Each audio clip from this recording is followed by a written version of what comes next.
Hey there, legendary souls. So it is officially Gemini season.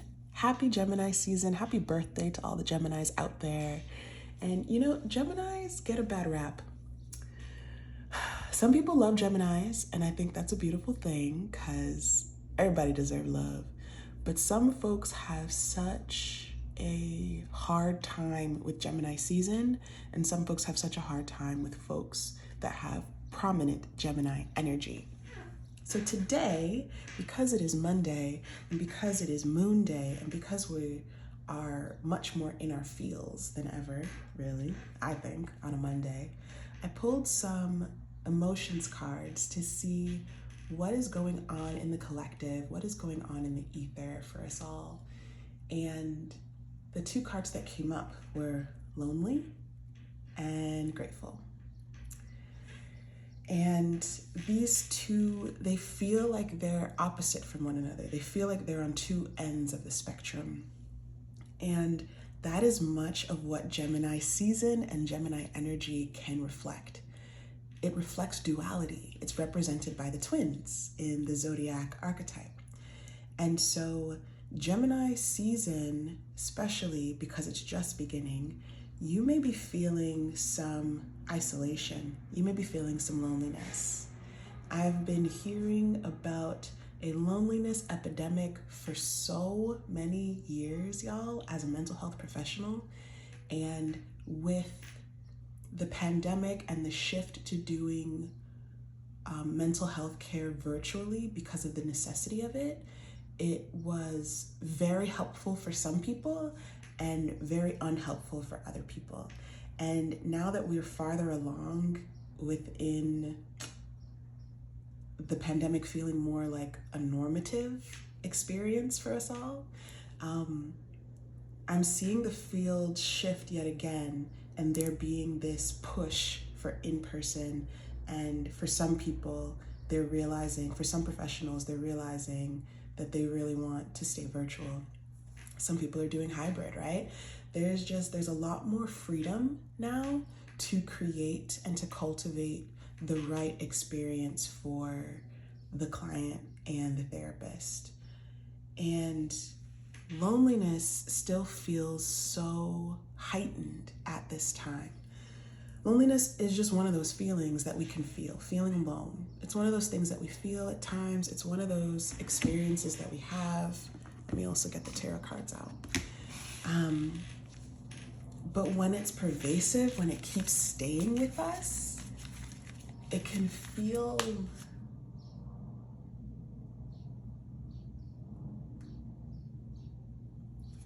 it can bring up a sense of hopelessness. It can trigger anxiety. It can trigger depression or suicidality. It can feel like it can trigger so much shame too, like there's something wrong with you. The thing about loneliness though, especially as we see it depicted in this card here, is there is something very important about being able to connect very deeply with what you're feeling. And loneliness is a very deep feeling. There is an intense amount of presence that gets brought to all the aches in your body, to all the thoughts in your head, all the spirals that are going on within you. It really takes you to the depth of your pain and your insecurities. And it makes sense why we as humans, we want to resist it and we don't want to go there as much as possible. Loneliness is kind of like being in a Mercury retrograde, outside of Mercury retrograde. And it feels really hard. It feels really bad. But the other thing that's depicted in this card is the presence of people. This person isn't lonely and fully by themselves. They're lonely next to people. And sometimes seeing other people doing well or connecting or speaking to one another or laughing or having fun is actually what deepens the experience of loneliness and what makes it even harder. This is part of why being on social media all the time is really fucking hard. So this card is giving me Four of Cups vibes. There is this blessing coming from the divine, this opportunity that is this opportunity that is a possibility, this opportunity that is different than what you've experienced before. But you can't see it yet. You can sense it. It's right off to the side, just like here. These people are right off to the side. But do you notice in this card how there's light around the person who's lonely and there's like a dullness around the people who are together? It's like they're vibing on a different wavelength. They don't feel accessible to this person who is lonely. The same way that this cup, this new emotional experience, this blessing doesn't feel accessible based on the energy and the emotional frequency that this person is in. This person is feeling withdrawn, apathetic, overwhelmed maybe. Overwhelmed can sometimes feel, can sometimes look like you're being to yourself.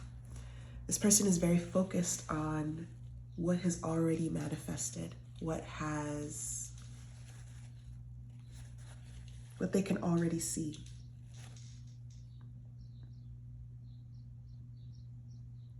Arms crossed, not wanting to connect, not wanting to put themselves out there, not even wanting to touch or interact with these cups. Maybe I'm feeling some sense of like disdain, like this is all that there is for me. See that face? They're focused on the past here. And it's really hard to recognize something that's happening in the present when we're so focused on the past.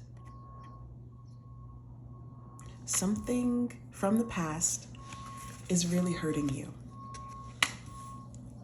And you're being invited to practice, to connect to honor the strength that you have. And sometimes we find that strength through seasons and periods of loneliness. Sometimes we find more self-love. Sometimes we find the visions that we have of abundance. Sometimes it's through the people near us feeling so inaccessible, making all the noise, having all the fun, and us feeling so bad that helps us get angry enough or sad enough or upset enough or frustrated enough to say out of our mouths, to verbalize, sometimes for the first time to ourselves, you know what? I want a group of friends. You know what? I want a beautiful love in my life. I don't have that and I'm mad that I don't. I've never had that and I'm upset that I don't, because I don't deserve that. I deserve friends to eat lunch with. I deserve friends to talk about whatever with. I deserve a soulmate where the love is healthy. I deserve to create a family that's different than what I had in the past. I deserve to be a parent or a co-parent or a community member. And this is the gift of loneliness, one of the gifts of it. We start to vision differently. We start to notice the places that we are seeing abundance.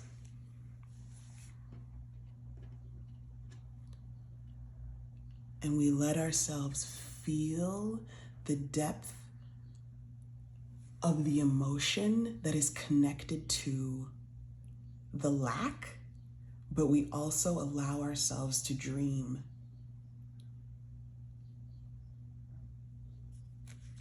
and to call in and to invite in all of what we desire.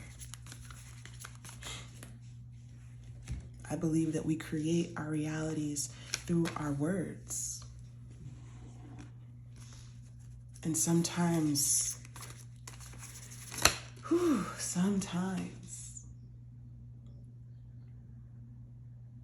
it's loneliness that takes us so closely to ourselves that we even know what to say, we even know what to ask for, we even know what to pray for. This is also the gift of Geminis and of Gemini season.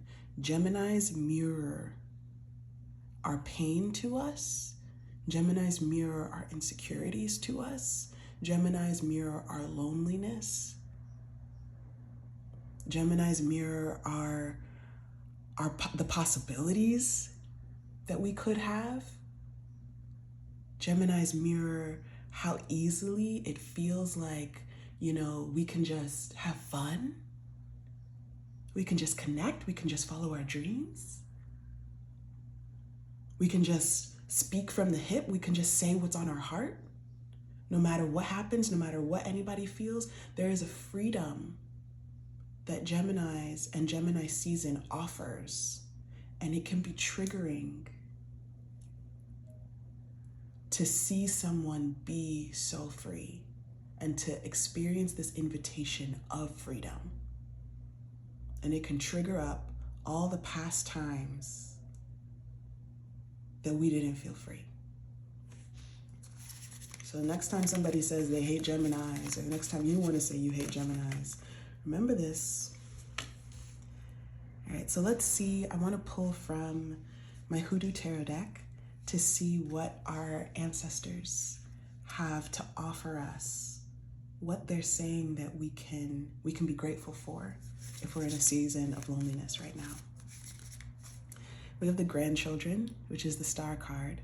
They are blessings, and it's mirroring this Four of Cups. And I was talking about this blessing coming in and seeing even the loneliness as a season and a period of a blessing.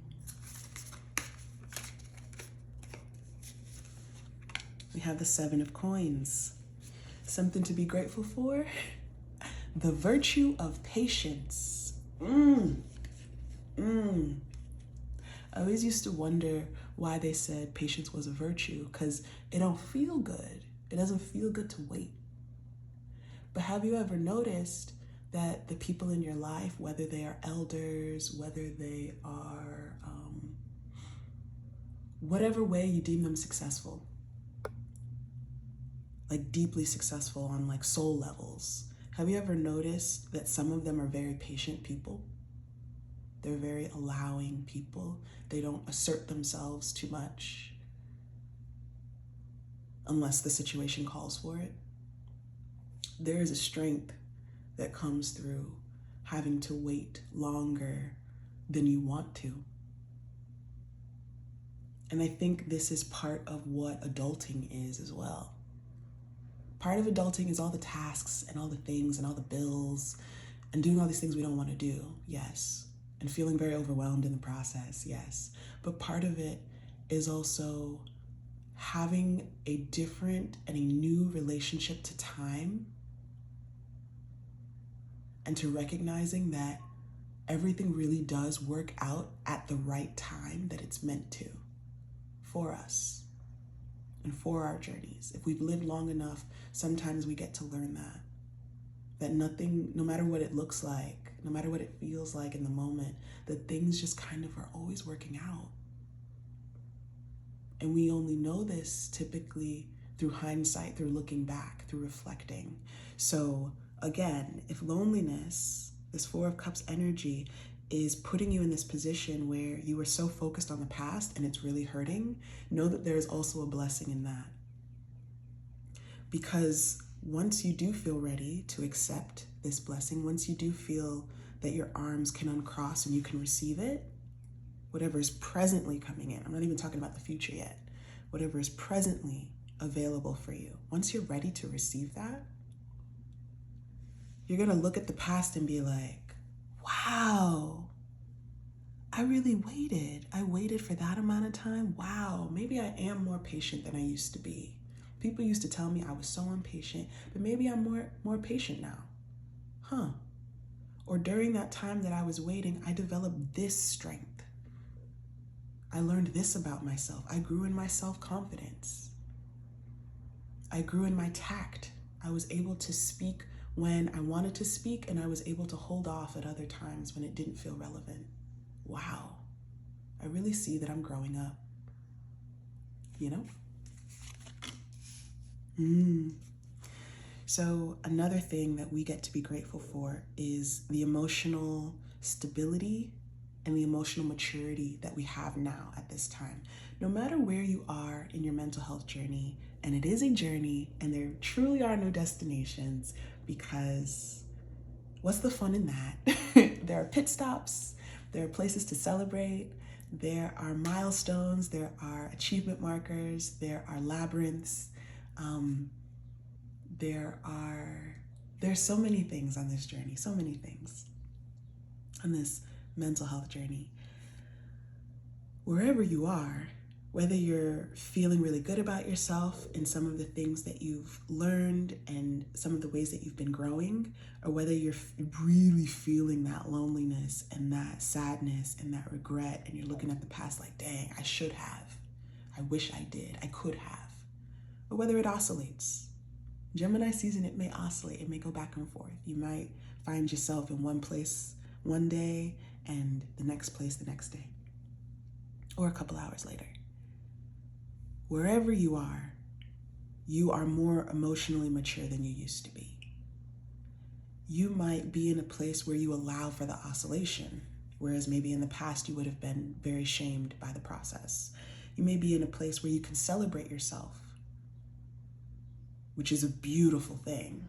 You may be in a place where you can validate yourself, or you don't need as much external validation as you did in the past. You may be in a place where you're able to express what your needs are so much clearer than ever before. You may be in a place where you exercise more curiosity for yourself and for others than you ever did before. You make less assumptions. You might feel more free sometimes. You might feel like you can have more fun and let your hair down.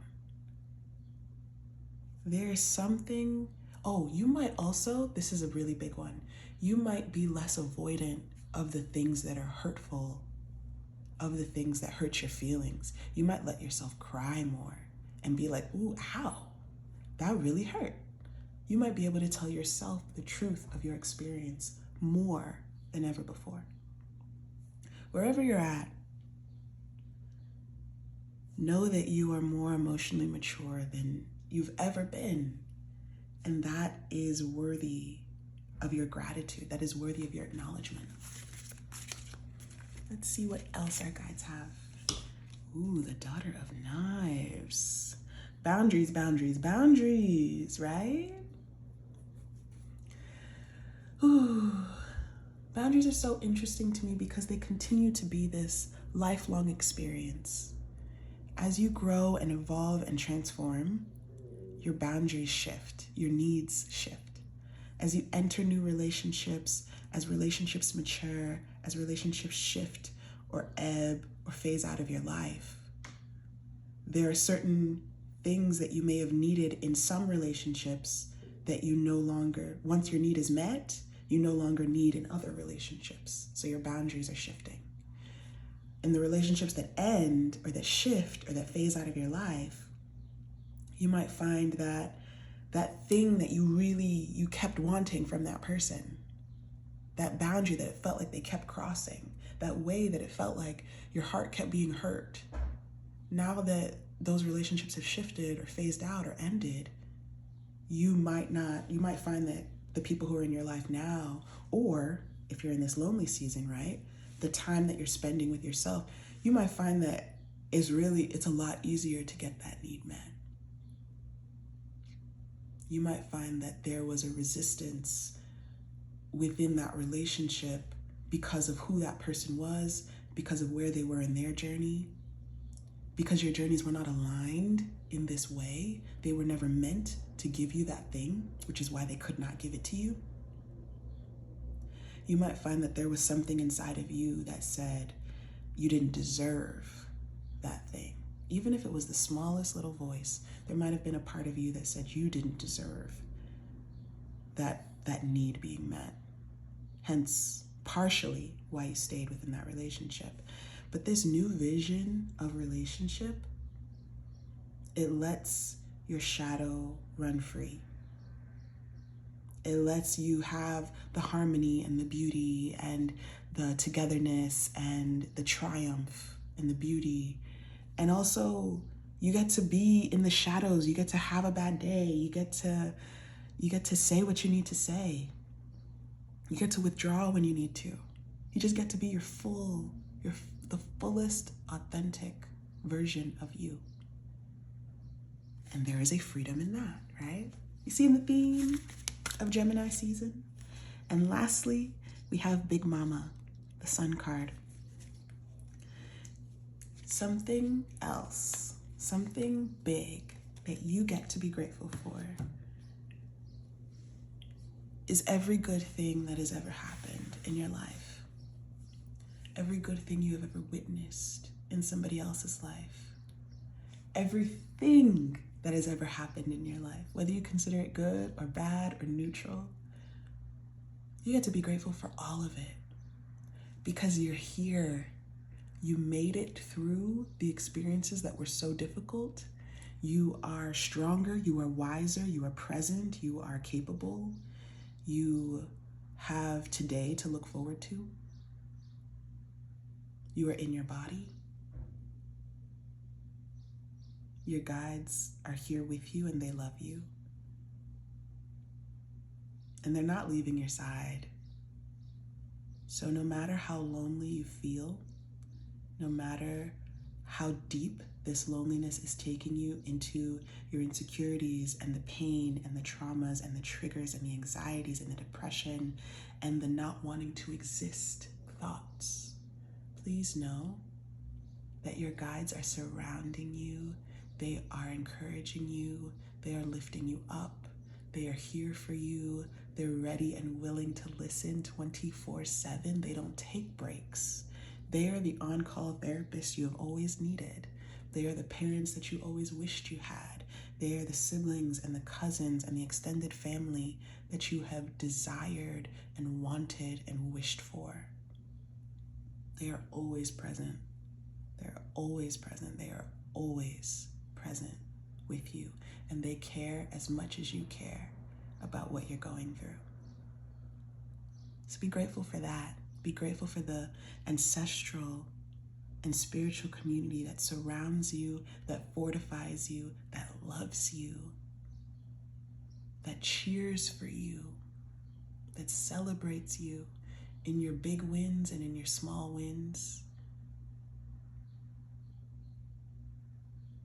They know how hard this life is. They know how hard you're trying. They know how hard it is to feel all these things, to experience all these things, to learn all these things. And they're rooting for you every step of the way. All right, we're going to pause our reading here. I hope this was encouraging and uplifting. I hope you got something really special out of this. And I will see you in the future. Take really good care.